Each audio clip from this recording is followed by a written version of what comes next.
Bom dia, boa tarde, boa noite para você que está nos assistindo. Esse aqui é o Pode Ler, que é o seu podcast, videocast, tudocast, que traz sempre as entrevistas com os autores mais legais desse país, que fazem as obras que mexem com a sua cabeça, que mexem com a sua atenção. Para quem não me conhece, eu sou Paulo Tadeu, o senhorzinho fofo da internet. Estou sempre ao lado dessa grande sumidade da comunicação, que é o Aldrin Mazin. Como vai, Aldrin Mazin? Tudo bem, Paulo Tadeu? Mais aqui uma no horário, vez. hein? No horário. Mais uma vez aqui fazendo uma grande entrevista. É verdade. Ao seu lado. Essa é uma emoção muito grande para mim. Eu também. Impressionante isso. Eu choro toda semana. Eu tenho certeza que sim. E hoje, Vai apresentar a entrevistada. vamos lá. Hoje nós vamos falar aqui para quem é pai, mãe, para quem é psicopedagogo, para quem trabalha com o universo infantil. Essa entrevista é imperdível. Estamos aqui hoje com a Daiana Sartori. Tudo bom? Tudo bem, meu povo? Eu já gostei que a gente está animado. Eu gosto de coisa animada. Exatamente, a ideia é essa. Sempre. Ela é Muito bom. podcaster também. É, né? Ela tem um podcast muito famoso. Sim, muito famoso. É isso. É isso. Você falou uma palavra muito importante. Tem que ser, pô. Tem que ser. Sucesso. Sucesso já. Sim, tenho mesmo. Muito bom. Obrigado pela tua presença aqui. Obrigada. A Daiana é neuropsicopedagoga e ela mexe com o universo infantil, né? Ela está sempre trabalhando as questões das crianças e sempre trazendo novidades. Eu vou mostrar para você algumas das obras que ela tem. Ela fez esse aqui, por exemplo, que é Exercícios de Abstração. Esse livro caixinha, ela fez junto com a Jaqueline Miss. Já foi, inclusive, nossa entrevistada. Já foi, né? Já foi. que minha amiga. Exato. Uhum. Ela fez essa outra aqui de Pedagogia Sistêmica. São 50 sugestões de atividades para trabalhar com crianças de todas as idades. Ela fez em conjunto com o Jean Lucy. Sim. E ela tem esse outro aqui que é muito bacana, que é o Exercícios de Psicomotricidade. 50 atividades que estimulam movimentos, equilíbrio e conceitos corporais. Isso mesmo, senhorito. Então, tá. Eu queria entender o seguinte. Fala para as pessoas, vamos falar um pouquinho de exercício de psicomotricidade. Quais são as limitações que uma criança tem e que precisa e para as quais é importante ela utilizar essa obra? Então, a psicomotricidade, ela faz parte, né, do desenvolvimento infantil. Tá. E muitas pessoas, até por falta, talvez, de conhecimento mesmo, não sabem disso, né, o que a maioria das escolas e educações tradicionais que nós fomos embutidos ao longo do tempo aí, querem das crianças dessa faixa etária de 5 até 9 anos ali. Ler e escrever. Isso é o básico. Quando ele lê, não está lendo, não sabe as letras, precisa saber as letras e tudo mais. E o que poucas pessoas entendem é que o corpo precisa entender isso primeiro. Né? Então, o corpo precisa sentir, ele é emocional, e aí ele constrói um caminho para esse desenvolvimento neuronal para chegar na mão e a gente fazer a praxia, né? Fazer Sim, a escrita. Então, antes de fazer a escrita, o corpo precisa sentir, ele precisa saber o que é um A, ele precisa saber o que é um B. É muito além de eu fazer aquela forma bastonada, né? Então, o A, como a gente está acostumado ali no tradicional, o B e tal. O corpo precisa sentir isso. Por exemplo, o A, quando a gente vai fazer um A bastão, por exemplo. Então, a gente sobe ali a casinha, né? O tetinho da casinha desce e faz um traçado ao meio. A criança precisa viver no corpo esse subir e esse descer. Quem faz isso? O corpo, emocionalmente. Então, por exemplo, quando ela sobe num escorregador, então ela sobe, ela desce, é um A, né? Subiu ali, desceu. Então, essa construção precisa vir no corpo primeiro. Por isso que na educação infantil, né, que a gente chama dos primeiros 7 anos ali, o primeiro setênio, é muito importante essa construção motora. E por isso que exercícios de psicomotricidade são fundamentais para uma criança. Quando eu estou no consultório, né, quando eu vou atender, uma das coisas que eu sempre pergunto, né, na nossa anamnese é: engatinhou? Não! Pulou direto. Então, opa, temos um detalhe importante aí. Sim, as famílias normalmente acham maravilhoso quando as crianças pulam fases. Ele é super inteligente e tal. Pular fase não significa inteligência para o corpo e para a parte educacional e desenvolvimento cognitivo. O corpo precisa vivenciar. Então, engatinhar, por exemplo, é justamente a construção lá na frente da alfabetização. Então, fundamental a psicomotricidade na vivência do corpo. A gente está falando de lateralidade, né? Então, a gente está falando de direita e esquerda, né? Muitas crianças chegam lá no 3º ano, muitas vezes, né? Que a gente chamava de 3ª série, sem nem saber o que é direita e esquerda. Algo que deveria ter sido vivenciado aonde? Lá na educação infantil, através de exercícios simples de lateralidade. Né? Conexões, por exemplo, com tempo e espaço, que é uma das funções da psicomotricidade, né? Então, tempo e espaço. Tem crianças que não sabem a diferença de ontem, hoje, amanhã, anteontem. Eu tô falando de crianças de 9 anos, né? Claro que uma criança, às vezes, de 4, 5, ainda estão nessa construção e tá tudo bem. A minha filha, que vai fazer 5 agora, ela fala, mamãe, ontem foi domingo, né? Ela, mamãe, amanhã tem escola, né? Porque já é segunda. Então, a gente está vendo aí a conexão de tempo e espaço, né? Então, crianças que estão lá no 4º ano, às vezes não conseguem entender ainda hoje, ontem, amanhã. Então, é um dos fatores da psicomotricidade, né? A gente tem equilíbrio também. Quantas crianças têm dificuldades de equilíbrio, por exemplo, né? Às vezes a gente não está falando de neurodivergência, tá? Não estou falando ainda de crianças com deficiência. Estou falando de crianças típicas que às vezes têm dificuldades porque não foi explorado na profundidade ou corretamente básico de psicomotricidade. Esse cenário tem se agravado, na sua opinião? Porque hoje em dia a gente está convivendo com crianças que prediais. Escrevem menos na mão, mas digitam, que é uma beleza, né? Eu falo que são crianças prediais. Que elas estão em prédios, né? Então a gente tem... Não desce pro play. Não desce pro play. Até um pouco antes da pandemia, nós já temos uma constituição de crianças mais prediais. A gente está em São Paulo, né? Onde a gente tem muitos prédios. A gente tá num bairro que a gente tem até muitas casas térreas e tal. São Paulo ainda tem uma diversidade, eu acredito, ainda de bairros que a gente tem árvores, uma conexão mínima com a natureza. Mas, em tese, as crianças são de prédios. Tem condomínios, às vezes tem prédios que tem condomínios que tem uma área e tal. Mas hoje a gente tem o quê? Aumento da insegurança. Tô falando de segurança mesmo a criança pode ser sequestrada, atada, né? Então, os pais, às vezes, não querem permitir que as crianças vão até no próprio condomínio brincar. Então, são crianças mais de prédio, que ficam nos apartamentos, né? E aí a gente tem a inserção aumentadíssima da tecnologia. E a tecnologia não é um problema, né? As pessoas sempre falam isso. A tecnologia é um problema? Não! A tecnologia vem para nos assessorar. O problema é que a gente passa do ponto, né? Tudo que é excesso é um caos na vida, né? Então, com a inserção da alta demanda da tecnologia com essas crianças, a gente tem menos crianças que vivenciam o corpo. Algumas vivenciam na escola, mas vamos partir do ponto que as crianças ficam em meio período, né? Crianças de educação infantil, primeiros anos ali, do ensino fundamental. Ficam lá na escola, vai 4, 5, 6 horas. A maioria das escolas também são prediais. A maioria das escolas a gente não tem vivência corporal. Não tem. Na maioria. A maioria não tem. Se a gente pesquisar as escolas, a maioria é aquela constituição, né? Um atrás do outro, sentadinho na sala. Aí tem a educação física, uma aula de educação física, que às vezes acontece 2 vezes na semana, 3 vezes na semana. Isso é todo dia. Né? Inserção de psicomotricidade, todos os dias. Aí vamos supor que a criança tenha lá 2 vezes na semana aula de educação física. Só que ela vai para casa e ela tem o quê? Um celular, um tablet, uma tela. E ela não tem espaço para brincar, ela não brinca. Dificilmente as crianças têm amigos hoje para brincar na rua, né? É mais os amigos que estão online, né? São jogos interativos que vocês conhecem bastante. Não tem amigos, tem seguidores. Isso, né? Tem crianças que são influencers, né? A gente tem crianças influencers. Então, tudo isso a gente minimiza, sim, essa atuação do corpo. E o corpo, ele é emoção, né? Então, a psicomotricidade vem disso, né? É a emoção que gera um movimento. Então, para eu me movimentar, eu preciso de uma emoção, eu preciso de uma ação. Nem eu moro em Ribeirão Pires, vocês estão aqui em São Paulo. Então, o que me fez vir aqui? A emoção de estar mais uma vez na Matrix, que eu não venho há muito tempo. Então, não, eu vou sim, Manu, vai ser super legal, até a gente achar a agenda e tudo mais. E isso gera um movimento. A psicomotricidade é isso. Eu preciso de uma emoção para me movimentar. Agora as crianças de hoje... Um propósito. Agora as crianças de hoje fazem o quê? Elas estão nos dedos. A praxia fina tá ótima nos polegares, né? Digitar.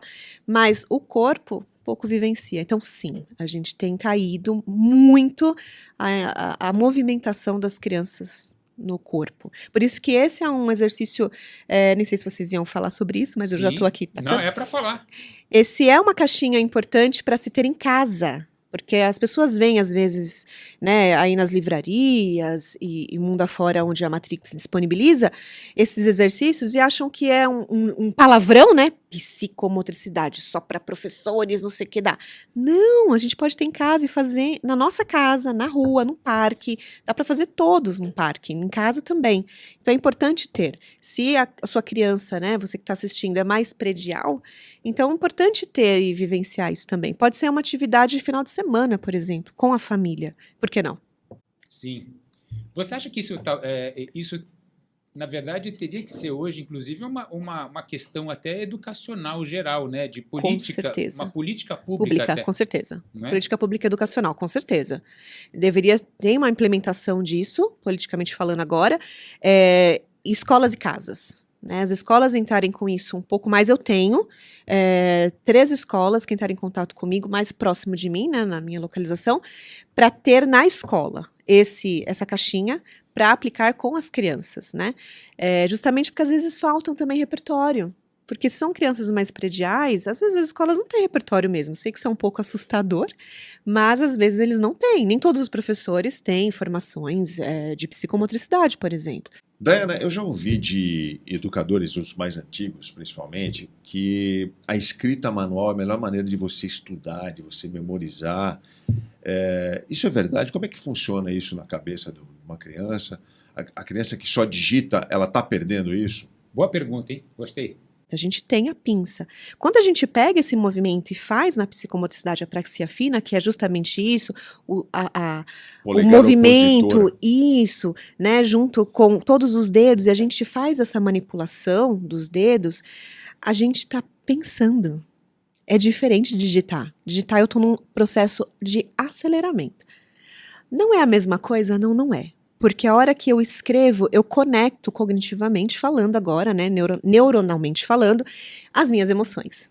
Eu sou a pessoa que hoje vai falar muito sobre emoções, porque é a minha área e está tudo muito interligado, né? Então, quando a gente fala de cognitivo, razão, a gente fala também de emoção, que está no nosso sistema límbico do nosso cérebro, né? Então, a gente está falando de tomada de decisão, aqui na área frontal, e a gente está falando de sistema límbico, aqui na área, né, traseira do nosso cérebro. Eles se ligam. Então, a hora que eu pego um lápis para escrever, eu penso antes de fazer isso. Porque isso não é uma coisa natural, né? Quando a gente, acho que eu li isso uma vez, escutar, conversar, se mover, são coisas naturais, são atividades. Agora, escrever não é algo...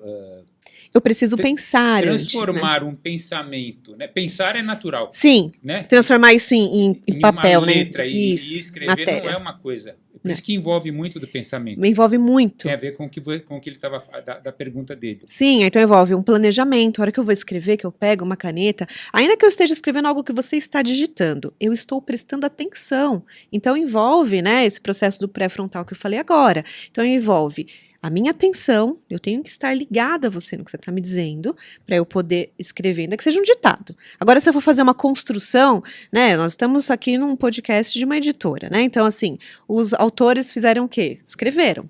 Né, seja em qual que foi o material, se é um livro, caixinha, não importa. Eles escreveram. Para isso, não é uma coisa que a gente faz em um dia, como hoje muitas pessoas querem fazer com a inserção da IA.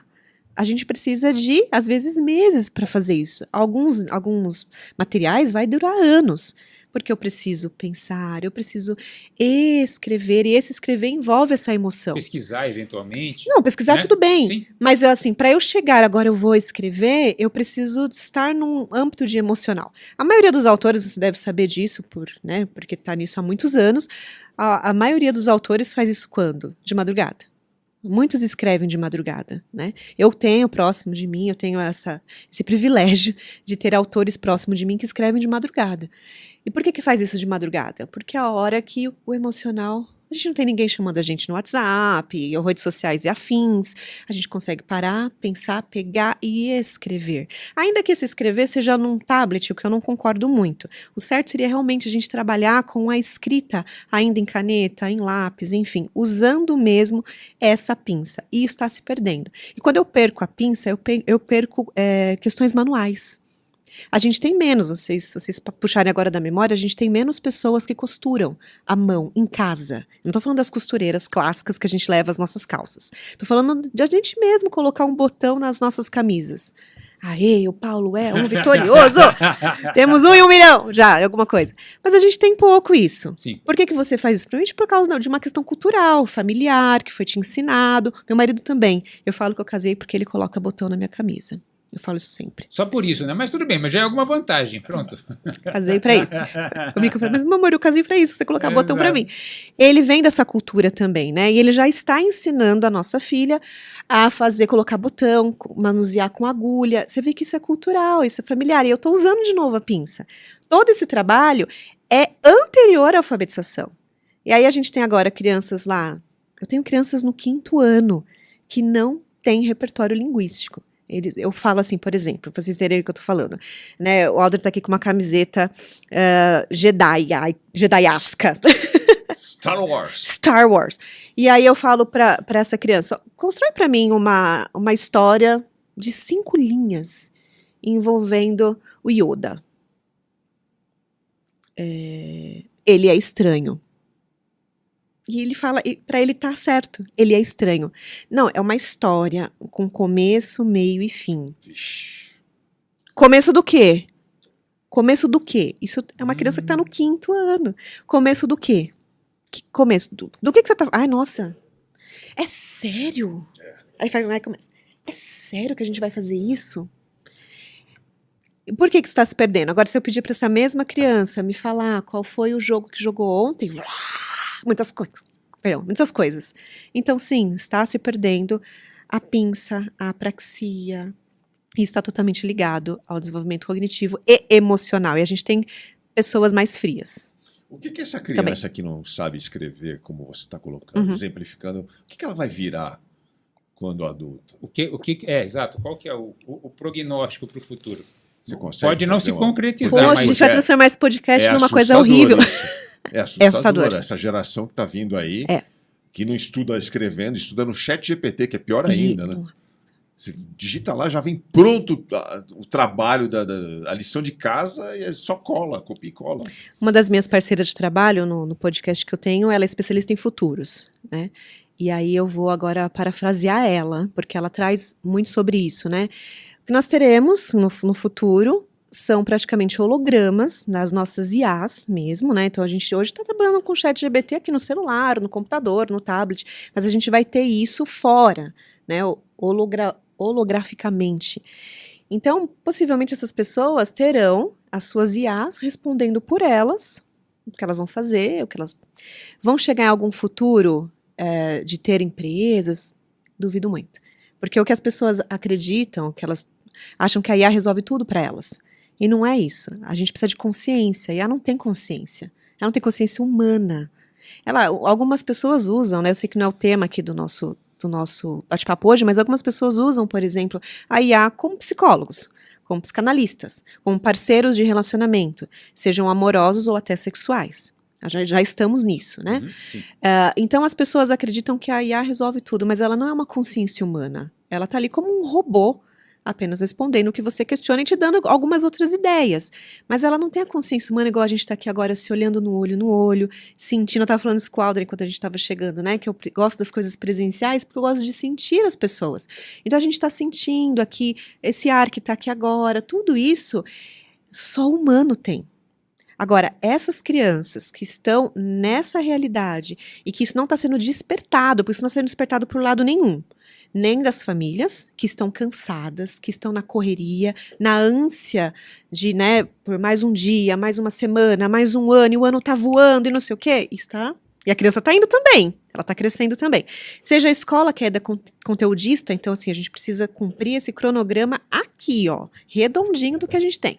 Faça. Olha, pai, seu filho não tá entregando. Então assim, ninguém tá olhando pro buraco que tá um pouco mais embaixo. Então qual o prognóstico? Péssimo. A gente provavelmente vamos ter crianças aí, adultos, né, jovens adultos, que não vão saber trabalhar. Nós estamos falando um pouco sobre isso, né, Paulo? A gente já está nessa realidade um pouco, as pessoas não querem trabalhar, elas não entendem o que é o trabalho, que elas precisam não estar no celular, por exemplo, e não filmando. O trabalho não é instagramável. Trabalho é o trabalho. Instagram é uma rede social, por exemplo, né? As pessoas não conseguem entender que isso é um processo de diversão. Virou trabalho também, e tá tudo bem, mas é um tempo. Então a gente vai ter pessoas que não querem se abster das suas redes sociais, das suas inserções virtuais, que é tudo virtual, dos seus influencers, dos seus likes e tal. E aqui não é uma guerra contra os influencers nem nada, mas a gente está falando de prognóstico. Então, adultos que não saberão trabalhar, não saberão viver em sociedade, adultos frios, a gente já está numa sociedade um pouco mais fria, não sei se vocês conseguem perceber isso, mas as pessoas não ligam literalmente para o que você sente, ou não tem empatia. As pessoas confundem empatia do ponto de vista delas, mas a empatia é do ponto de vista do outro. Então, para eu ter empatia pelo Paulo, eu preciso entender o que ele está passando agora e falar, eu sinto muito. Porque eu vou olhar pela perspectiva dele.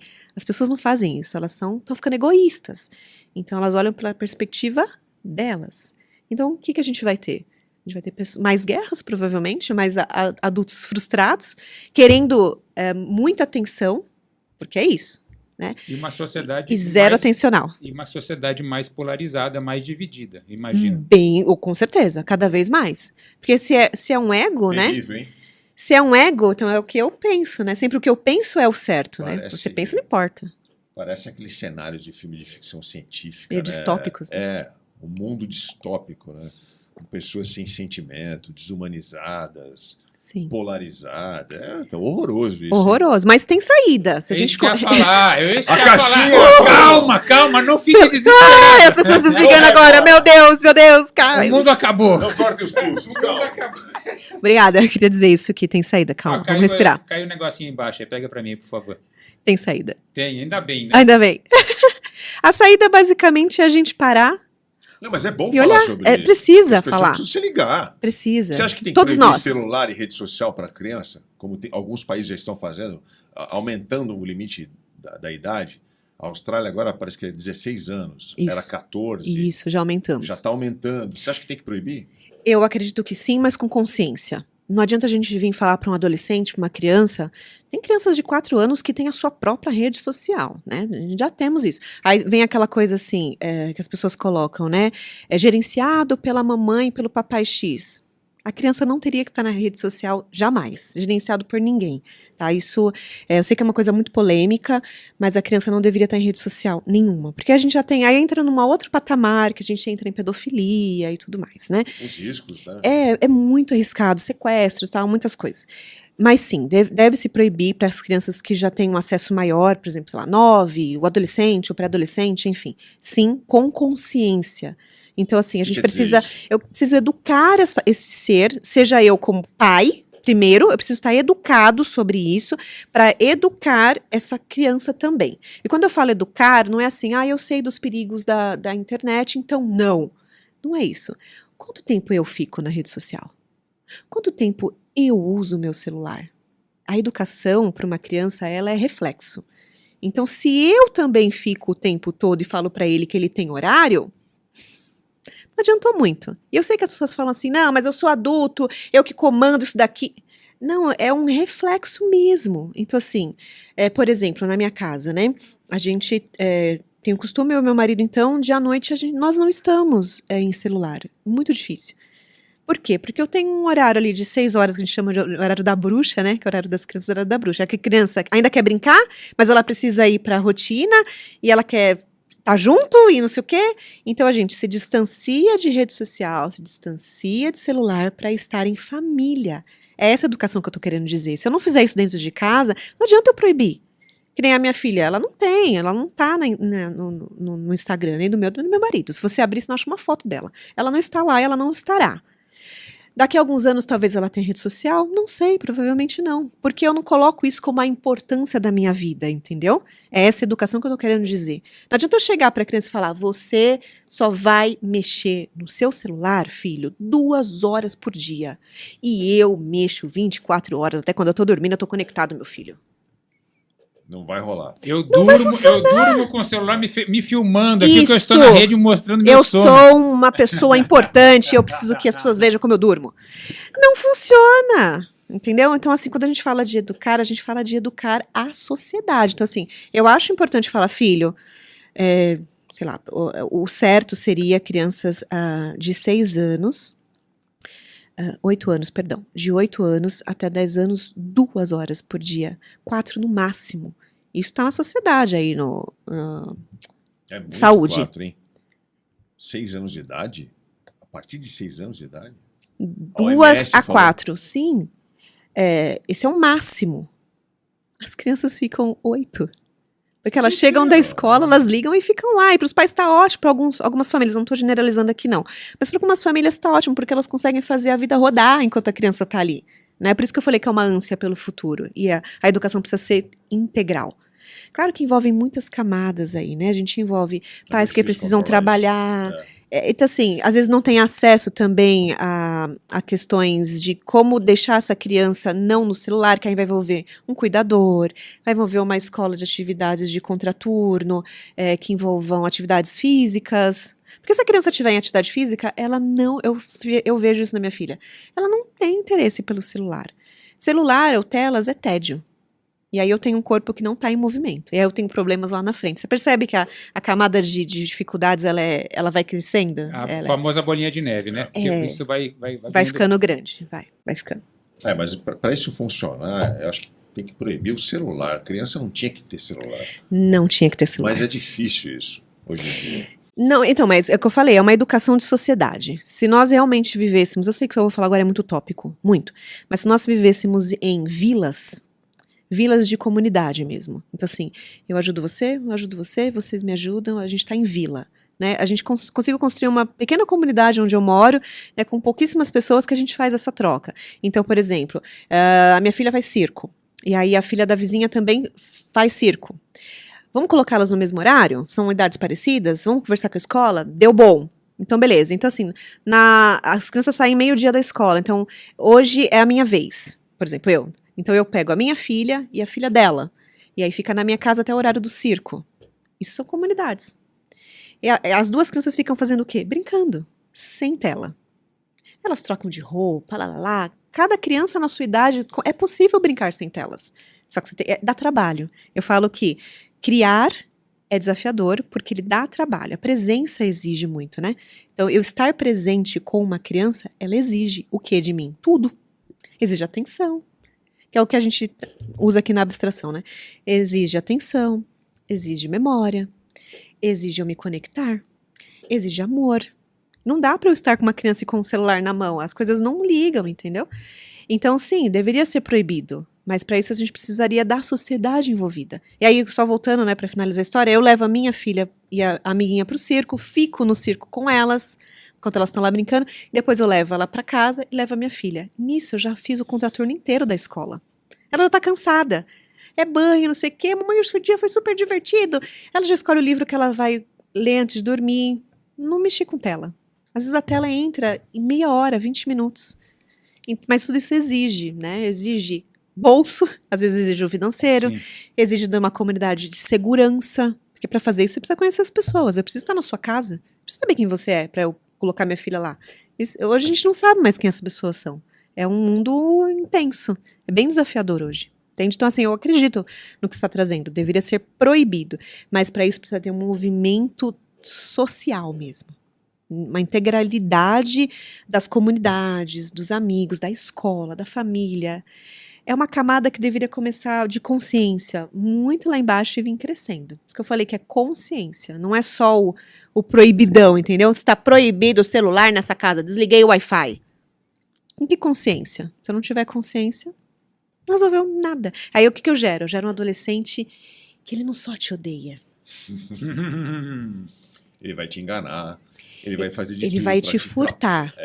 Eu atendi uma criança que ela furtava os pais com o celular deles. Ela conseguiu fazer pela impressora 3D, a digital, quando era digital, o touch do celular da mãe. A mãe nem fazia ideia. Então, quando a mãe estava tomando banho, ela ia lá, fazia algumas compras, jogava num cartão de crédito rotativo de 2 meses. A família não lia o que comprava no rotativo do cartão. Isso não é uma criança, isso é um... Mas por tudo por quê? Sou um demônio, pelo amor de Deus. E aí eu conversando, então, mas aí entra a pedagogia sistêmica, por isso que assim, eu falo que eu não atendo crianças, eu atendo famílias, porque você precisa entender o contexto. Por que ela fazia isso? Porque foi proibido o horário do celular. Pô, mas que criança desobediente! Vamos estar entendendo o que está acontecendo aqui. É uma criança que está clamando por atenção. E quando eu fui analisar o contexto familiar, ele é inexistente. Eu tinha uma mãe que trabalhava num turno de medicina insano, ela via a criança 3 vezes na semana, e eu tinha um pai que trabalhava no corporativo, que chegava em casa pilhadaço, não tenho tempo, não. A criança ficava com quem? Com uma babá. Era um pré-adolescente com babá. Então, você entende que é um nível de consciência? Era uma forma de chamar atenção, sim. Sim, com certeza. Tomara que eles vejam um dia, né? Isso, não, aí eu atendi, fiz todo o trabalho, né, choraram muito, e aí tem que se reformular toda a vida. Eu falo que ter filhos é muito legal, né, ter filhos é bacana pra caramba, criar filhos não, criar filhos não é. Porque criar filhos vai exigir. Ter é fácil, você tem, tira foto, RN, a roupa da maternidade, ai que bonitinho, 9 meses, 1 ano, festa de 1 ano, lá. Vamos pra parte de criar? Agora a gente vai criar. Agora acabou. A hora é criar. Aí é intenso. Porque aí você não sei se você tem filhos, André, eu sei que o Paulo tem. Porque aí envolve uma logística de presença enorme. E aí pode ser que mude toda a sua vida. Talvez eu mude de cidade. Por que eu vou mudar de cidade? Porque eu tenho uma criança. Talvez eu tenho que mudar. Tenho que reformular as coisas. A gente não vive mais pra gente. É uma reformulação. Isso é criar. Só que não são todos que fazem isso. Eles só têm filhos. É muito mais fácil. É muito fácil. É a parte fácil. Eu gostei muito dessa entrevista. Sensacional. Eu acho que, olha, muita gente vai sair dessa entrevista aqui com outro olhar. Tomara. Você é bom, Dayana. Qual o nome do seu podcast? É o CRIAS, Parentalidade e Futuro. Vamos se inscrever lá, gente. Galera que está aqui no Pode Ler. @CRIAS, lá no Instagram. E estamos no Spotify, estamos no YouTube. Eu, Lígia Zottini, minha parceira, Camila Você Andrade. Fala muito bem. Ah, obrigada. E a sua rede social, você quer falar também? Dai.sartório, simples assim. DAY, né? DAY.sartório. Isso. E lá troco algumas figurinhas lá sobre parentalidade também, essa questão da criação, que envolve muito a pedagogia sistêmica. Sim, que são as obras dela. Então, que são dos campos que eu trabalho. Só rememorando aqui, então, as obras da Dayana. Exercícios de psicomotricidade, a gente abordou muito aqui. Muito. Exercícios de abstração. Então, essas caixinhas aqui para desenvolver e aprimorar funções executivas. Uhum. Então, aqui tem, por exemplo, uma cartinha que fala assim, o que você usa para estudar? E na outra vem um caderno, uma ilustração de um caderno de ventilador. A criança tem que olhar e dizer o que ela usa para estudar. E para algumas vai ser um desafio grande. Sim. E essa outra da pedagogia sistêmica, muito interessante. Dayana, muito obrigado por você ter vindo. Eu tenho certeza que essa entrevista aqui vai fazer diferença na vida de muita gente. Que bom que você possa compartilhar com a gente esses seus conhecimentos. Que bom, fico feliz. Agradeço sempre o seu convite. Sempre uma graça, a Manu que me chamou, André, obrigada. E foi uma satisfação enorme estar aqui. Sempre. Eu amo a casinha da Matrix. Legal. Bom, galera que seguiu a gente até aqui, curtiu a entrevista, então dá um joinha aí que é importante. Compartilhe essa entrevista nos seus grupos de WhatsApp, para os seus amigos, para a sua família.